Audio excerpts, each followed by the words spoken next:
High Counselor Zixtar could not believe what he was hearing. The 7 eye stalks on his head moved in different directions, showing his shock. He stared at the large screen in the middle of the round council room where Admiral Quor of the Vraxian Empire was speaking. "The planet is perfect for our needs," Admiral Quor said. His gray, scaly skin tightened around his mouth as he smiled. "These humans have only just begun to explore space. They will not be able to stop us." Zixtar moved closer to the screen. "You cannot do this, Admiral. The Council has rules about first contact with new species." Admiral Quor laughed. "Rules? My people need resources. Earth has them. It's that simple." The 23 members of the Galactic Council looked at each other with worry. They sat in a circle in the Great Hall on the planet Xandor, far from Earth. For thousands of years they had kept peace among the stars. Now the Vraxians were about to break that peace.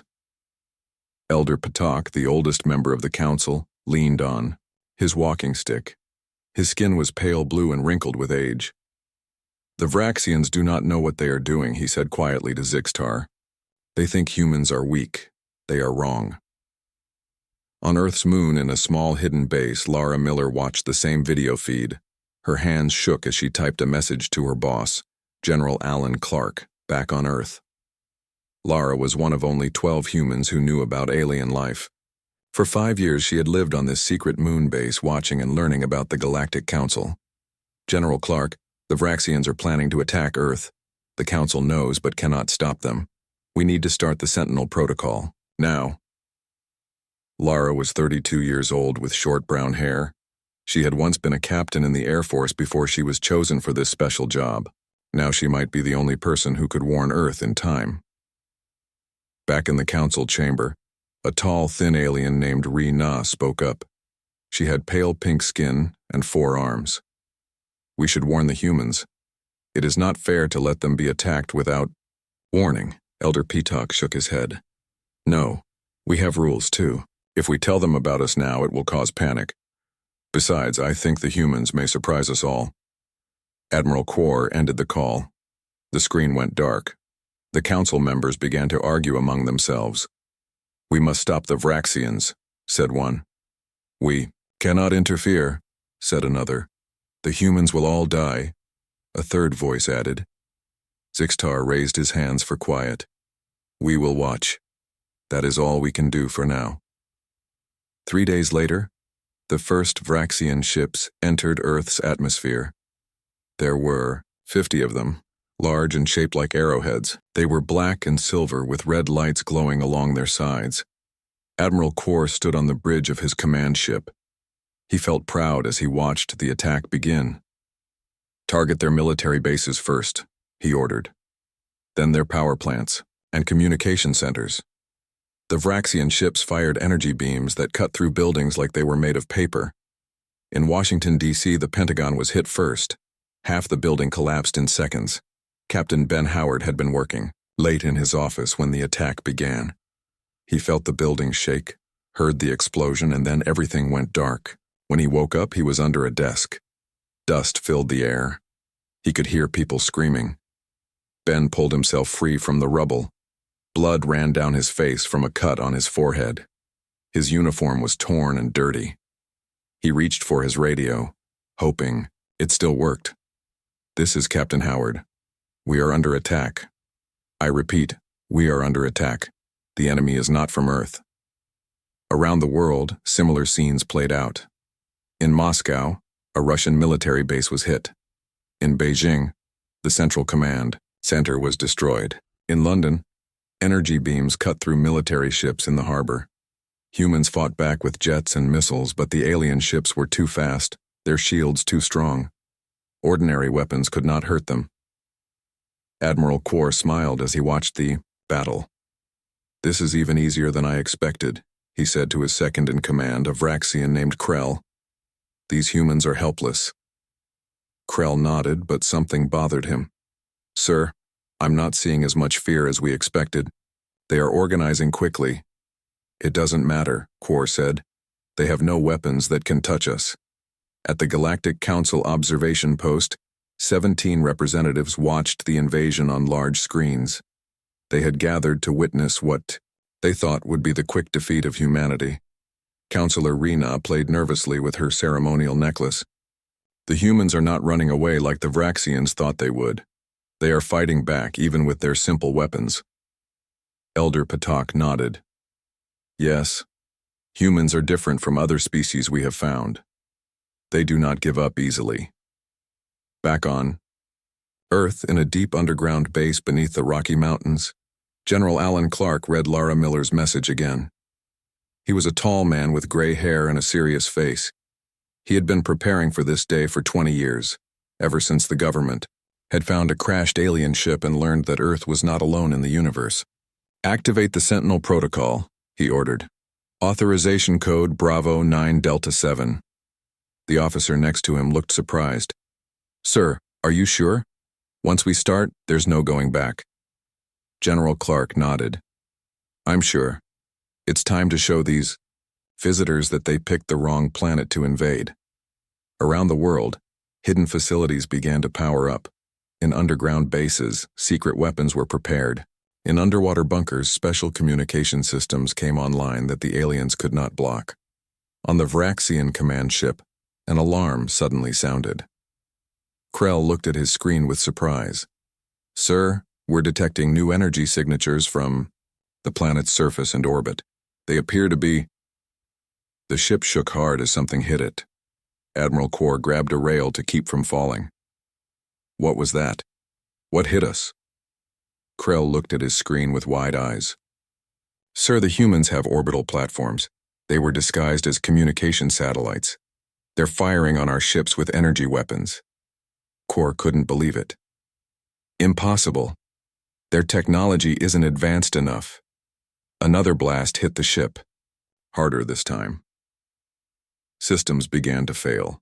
In the Galactic Council observation post, Elder Patak allowed himself a small smile. And now, he said quietly, the real fight begins. Admiral Kor watched as his ship's systems flashed red warnings across every screen. 3 of his fleet's ships had already been destroyed by the humans' hidden weapons. This was not how the invasion was supposed to go. How did they hide these weapons from us? He shouted. We scanned their planet for months. His science officer, a thin Vraxian named Mech, worked quickly at his station. Sir, it appears they disguised their advanced technology. Their satellites look normal on our scans, but they contain powerful energy weapons. Another blast hit the ship. The lights flickered. Move us higher into orbit, Kor ordered. We need to regroup. The Vraxian fleet pulled back, moving away from Earth's orbit. On the main screen, Kor could see 5 of his ships burning as they fell toward the planet's surface. In the underground command center beneath the Rocky Mountains, General Alan Clark watched as the alien ships retreated. Around him, military officers cheered. Don't celebrate yet, he said, raising his hand for quiet. This is just the beginning. A young officer named Steve Rogers approached with a tablet. Sir, we've confirmed hits on 8 enemy ships. 5 have been destroyed. The others are damaged, but still operational. Clark nodded. Good. Now activate the second phase of Sentinel Protocol. Contact all allied nations and tell them it's time. At the Galactic Council observation post, the alien representatives watched with surprise as the human counterattack unfolded. Impossible, whispered Counselor Rena. How could they have such weapons? They were supposed to be a pre-space travel civilization. Elder Patak leaned on his walking stick and smiled slightly. I tried to warn the Council about humans 50 years ago when we first discovered them. They are unique among all the species we have found. What do you mean? Asked Trilzor, the youngest council member. Her green scales shimmered in the dim light of the observation room. Most species develop technology in a predictable way, Patak explained. They master fire, then tools, then farming, and so on. But humans are different. They are the only species. We know that, upon looking at the stars and wondering if other life exists, immediately began to imagine that life attacking them. I don't understand, said Trilzor. Their literature, their movies, their stories, for hundreds of years they have been imagining alien invasions, and all that time, they have been thinking about how to fight back. On Earth, in a secret underwater base off the coast of California, Major Sam Collins prepared to lead the first squadron of America's hidden aerospace fighters. These sleek, black ships had been built using technology from a crashed alien vessel found in New Mexico decades earlier. "All pilots to your ships," Sam ordered over the intercom. "This is not a drill, I repeat. This is not a drill." 20 pilots ran to their ships. They had trained for years for this moment, though many had believed it would never come. Sam climbed into his fighter and started the engines. The cockpit lit up with strange symbols and lights. The technology was a mix of human and alien design. "Not perfect, but powerful. Phoenix Squadron, prepare for launch," Sam said into his helmet microphone. "Remember your training. These aliens might have more advanced technology, but we have the home field advantage." The roof of the underwater base slid open, revealing the ocean above. One by one, the fighters rose through the water and shot into the air, leaving trails of mist behind them. In Russia, Commander Svetlana Petrov activated her country's experimental electromagnetic pulse weapons. In China, Colonel Liu Wei deployed quantum communication systems that could not be jammed by the aliens' technology. All around the world, humans revealed weapons and systems they had been developing in secret for decades. On the Vraxian command ship, Admiral Quor struggled to understand what was happening. "How are they coordinating their attacks? We've jammed all their communication satellites." Mech, the science officer, looked pale. "Sir, they're using quantum entanglement for communications. Our jamming technology can't block it." "Quantum entanglement? That's impossible. They shouldn't have that technology for at least another century." Another alarm sounded.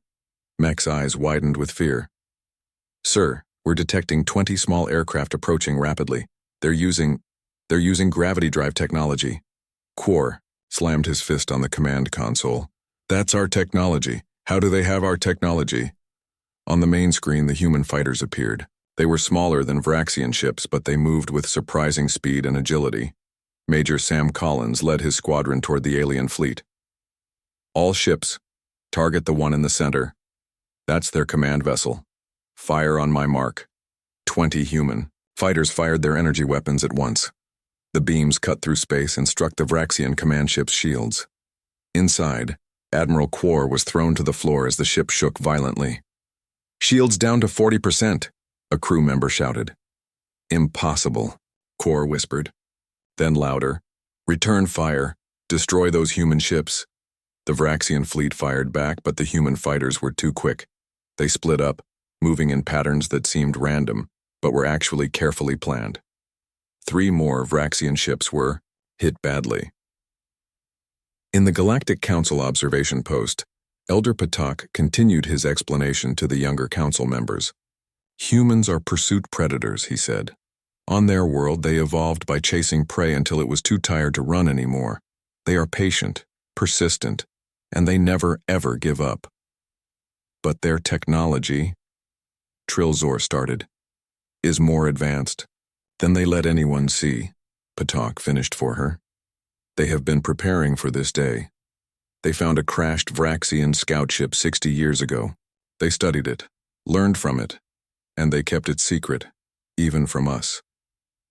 On the moon base, Lara Miller watched the battle with a mix of pride and worry. She sent another message to the Galactic Council. "As we have been reporting for decades, humanity has developed along an unusual path. We appear less advanced than we are. This was a deliberate strategy. Back in orbit around Earth, the battle continued. The Vraxian fleet was now clearly on the defensive. 7 of their ships had been destroyed, and many others were damaged. Admiral Quor could not believe what was happening. "Retreat," he finally ordered. "All ships, fall back to Mars orbit. We need to regroup and request reinforcements." As the Vraxian fleet retreated, cheers erupted in military bases across Earth. But in the underground command center, General Clark remained serious. "The first wave is retreating," he said to his officers, "but they'll be back with more ships. We've shown our hand now. They know we have advanced technology." "What do we do next, sir?" asked Steve. Clark's face was grim but determined.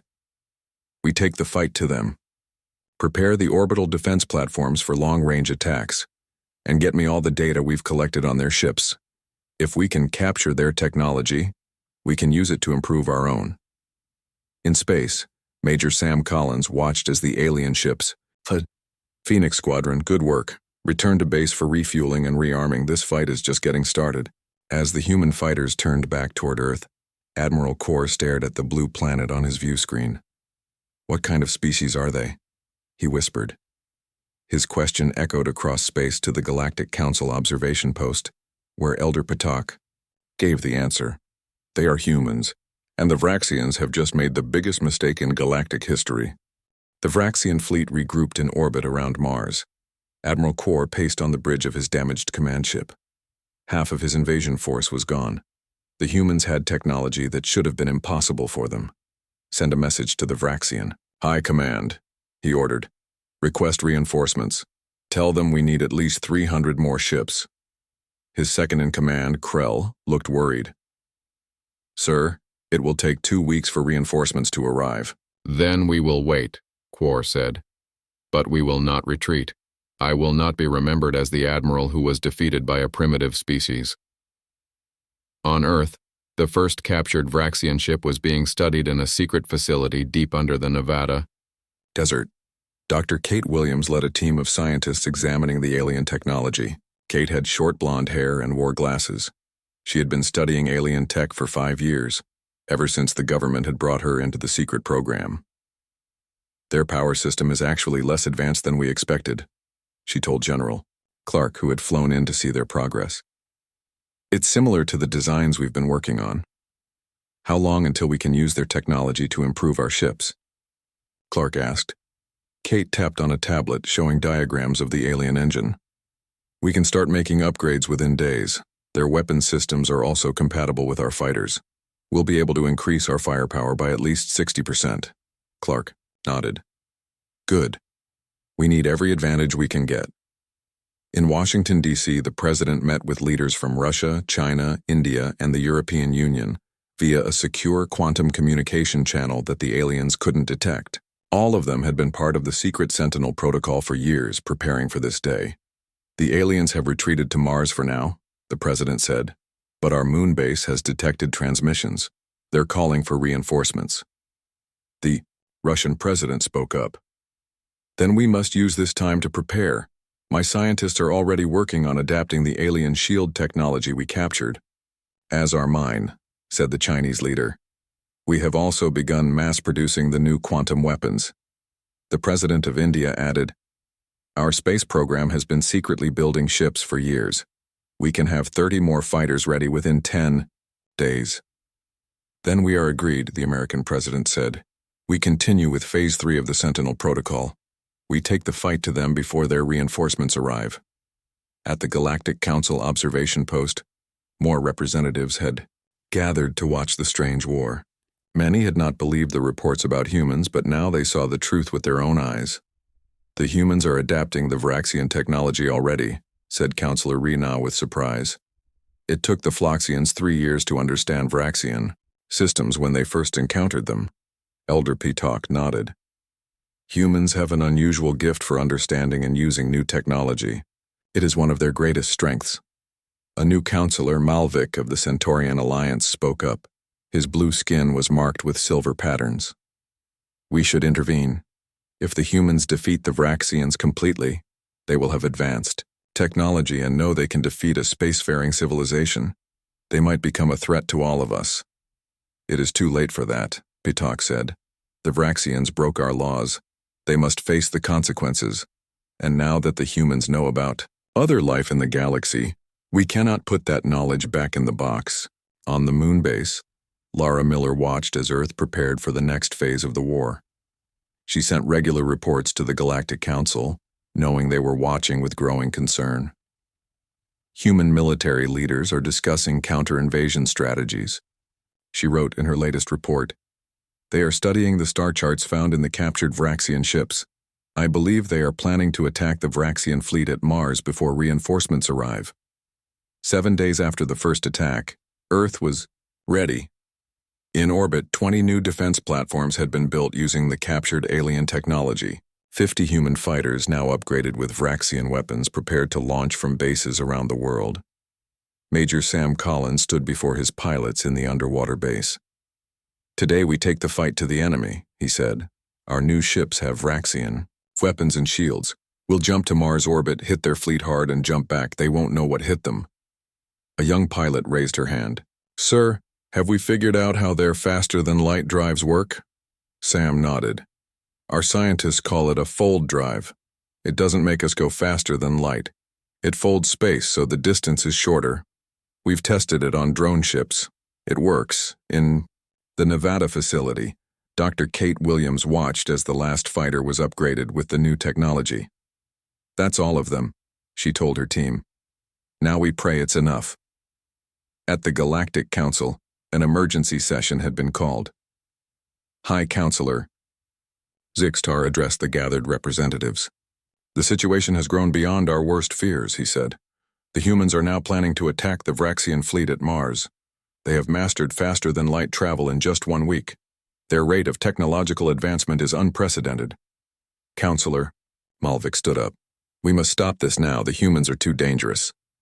"And how do you suggest we do that?" Elder Peacock asked. "Send our own ships to attack them? That would only prove to them that all aliens are hostile." "Then what do we do?" asked another council member. "We watch," Peacock said simply. "And we prepare to welcome a new species to the galactic community, whether we want to or not." On Earth, the attack was ready to begin. General Clark gave the final order from the underground command center. "Operation Pushback is a go. All ships launch." Around the world, fighters rose into the sky. In orbit, the new defense platforms powered up their weapons. Major Sam Collins started his fighter's engines. The cockpit glowed with a mix of human and alien technology. "Phoenix Squadron, prepare for full jump on my mark." In his command ship orbiting Mars, Admiral Quor felt confident again. Reinforcements were on the way.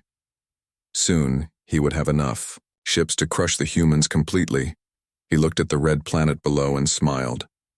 "Once we defeat them, we will take their world and all its resources," he told his officers. "The Vraxian Empire will grow stronger than ever." An alarm suddenly sounded. A crew member called out, "Sir, we're detecting energy signatures. Many ships are appearing." Quor spun around. "What? Where?" The main screen showed space seeming to fold in on itself. Then, one by one, human fighters appeared, their weapons already firing. "Impossible," Quor shouted. "They can't have fold drive technology already." But they did. The human fighters swarmed around the Vraxian ships, firing weapons that cut through alien shields. The attack was fast and precise. 10 Vraxian ships were destroyed in the first minute. On his fighter, Sam Collins gave orders to his squadron. "Target their engines and weapons first. Don't let them regroup." The Vraxians tried to fight back, but they were caught by surprise. Their formation fell apart as they tried to escape the human attack. In the Galactic Council chamber, the representatives watched in stunned silence. What they were seeing should have been impossible. Humans had gone from a pre-spacefaring civilization to mastering alien technology in days. Elder Patak looked at his fellow council members. "Now do you understand why I warned you about them? Humans are unlike any species we have ever encountered. And now the Vraxians have given them the stars." The battle around Mars lasted less than 30 minutes. When it was over, only 7 Vraxian ships remained, and they were fleeing toward the edge of the solar system.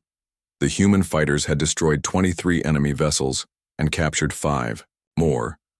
Major Sam Collins watched the retreating Vraxian ships on his screen. "Should we pursue, sir?" he asked General Clark over the communication system. "Negative," Clark responded from Earth. "Return to base with the captured ships. We need them for study." Sam gave the order to his squadron. The human fighters, along with their captured prizes, activated their fold drives. Space bent around them, and in an instant, they were back in Earth orbit. On his badly damaged command ship, Admiral Quor struggled to understand how everything had gone so wrong. His once proud invasion force was reduced to a handful of damaged vessels.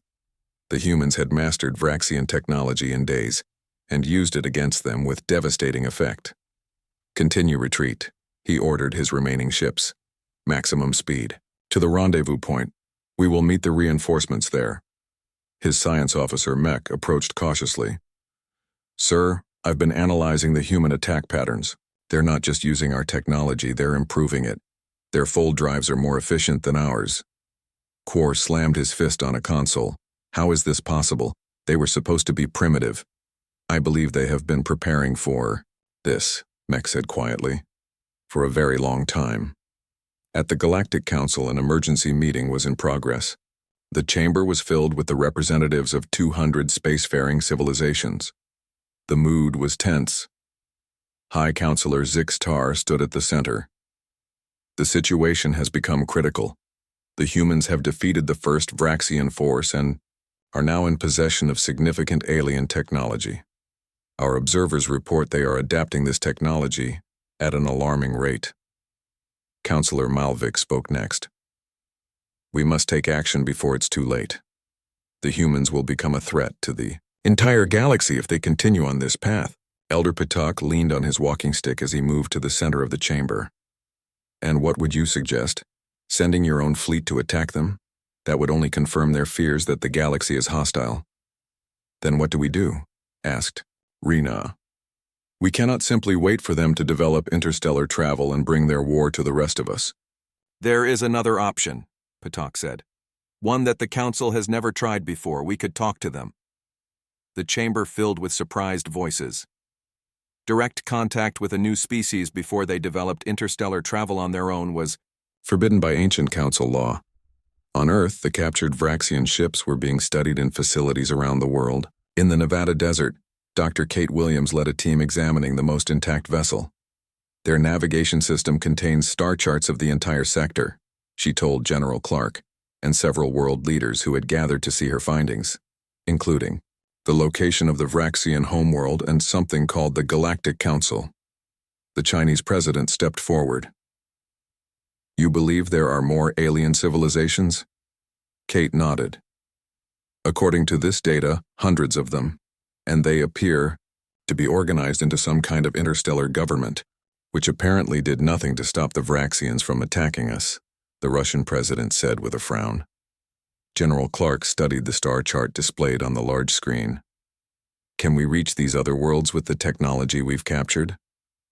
Theoretically, yes, Kate answered. The fold drive can take us anywhere in this sector of the galaxy, but we would need to build larger ships for that kind of journey. Then that's our next step, the American president said. We need ships that can reach these other worlds, both for defense and to show them that Earth is not to be trifled with. On the moon base, Lara Miller received an unexpected message. It came directly from the Galactic Council, bypassing her normal channels. The message was simple. Prepare for contact. Lara's heart raced as she read those words. After years of secret observation, the Council was finally ready to reveal itself to humanity. But was humanity ready for them? She sent an urgent message to General Clark. The Council is planning to make contact. We need to prepare a response. In orbit around Earth, the defense platforms had been expanded and improved.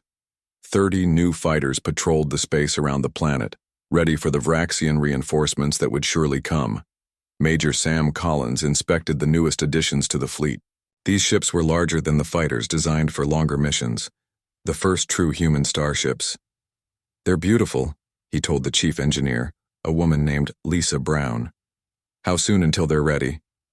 2 more days, Lisa answered. Then we can test the improved fold drives.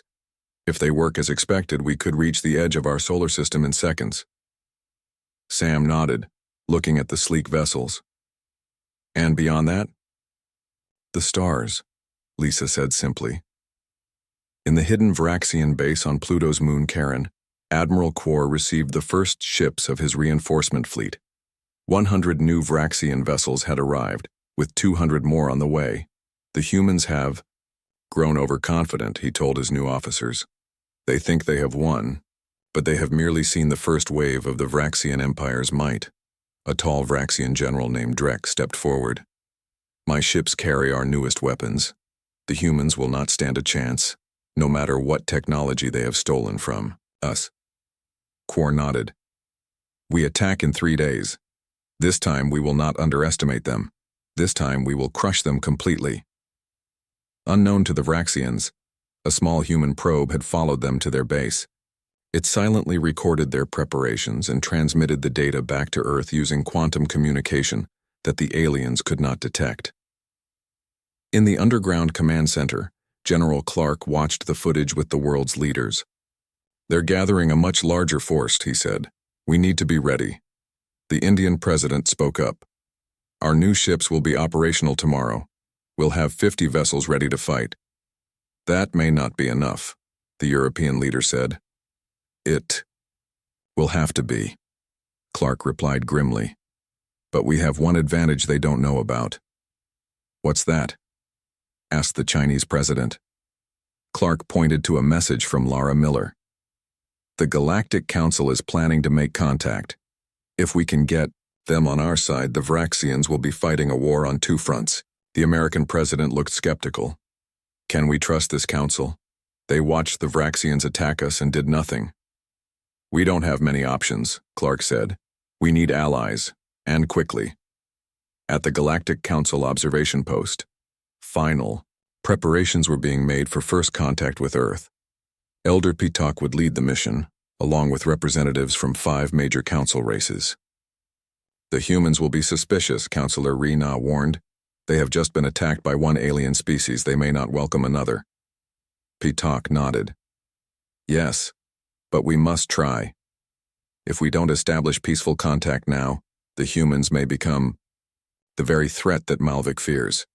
Their ship prepared to depart for Earth. As it did, long-range sensors detected a large fleet of Vraxian vessels moving through fold space, heading toward the human solar system. We may be too late, Rihanna whispered. Then we must hurry, Pitok replied. The future of galactic peace depends on it.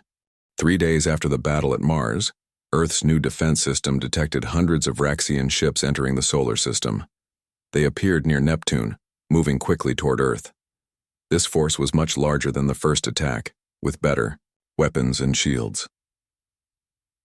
General Clark called an emergency meeting with world leaders in the underground command center. The second wave is here, he said, pointing to the large screen showing the incoming fleet. 300 ships, maybe more. How many can we stop? Asked the Russian president. Clark looked grim. With our current forces, maybe half. We're still building more ships and weapons, but we need more time. The American president stood up. Then we need help. What about this Galactic Council? Have they responded to our messages?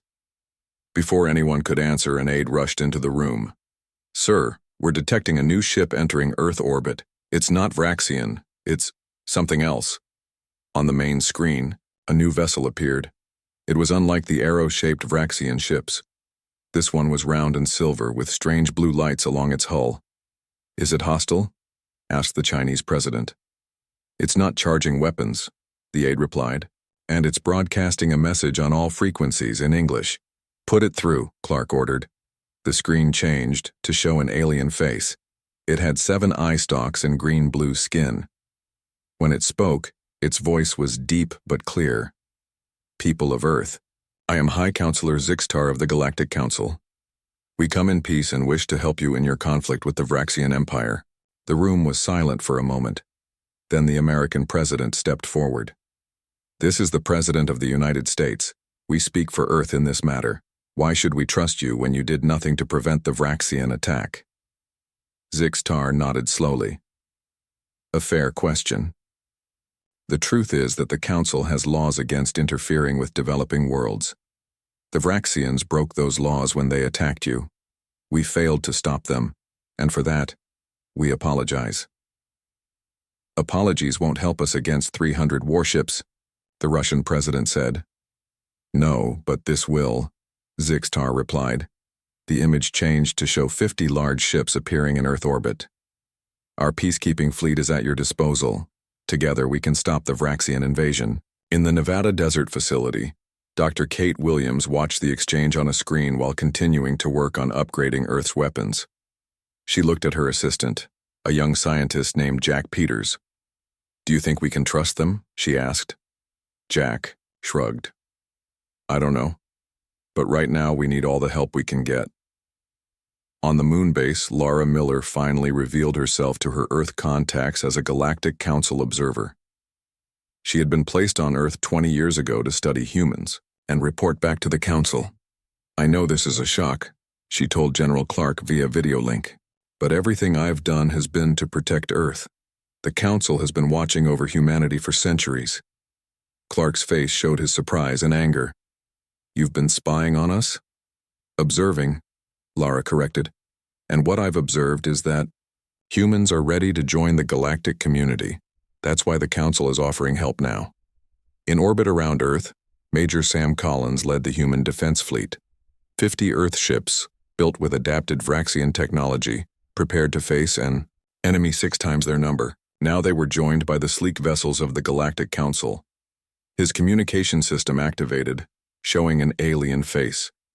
This one had blue skin with silver markings. I am Captain Malvik of the Council Peacekeeping Force, the alien said. My ships are at your command, Major Collins. Sam hesitated, then nodded. Thank you, Captain. We'll need to coordinate our defense strategy. Already done, Malvik replied. We've studied the Vraxian battle patterns for centuries. We know their weaknesses. As the Vraxian fleet approached Earth, Admiral Quor felt confident again. His new fleet was powerful enough to crush the humans and their stolen technology. He stood on the bridge of his new command ship, larger and more powerful than the one he had lost. Prepare all weapons, he ordered. This time we will not underestimate them. His tactical officer suddenly called out, Sir, we're detecting new ships in Earth orbit. They're Council vessels. Quar's eyes widened. The Council? They're interfering? That's against their own laws. Sir, they're hailing us, the communications officer said. The main screen showed High Counselor Zix Star. Admiral Quor, by authority of the Galactic Council, you are ordered to cease your attack on Earth immediately. Your actions have violated our most sacred laws, Quor snarled. The Council has no right to interfere. Earth is not a member world. It is now, Zixtar replied calmly. As of 1 hour ago, Earth has been granted provisional membership in the Galactic Council.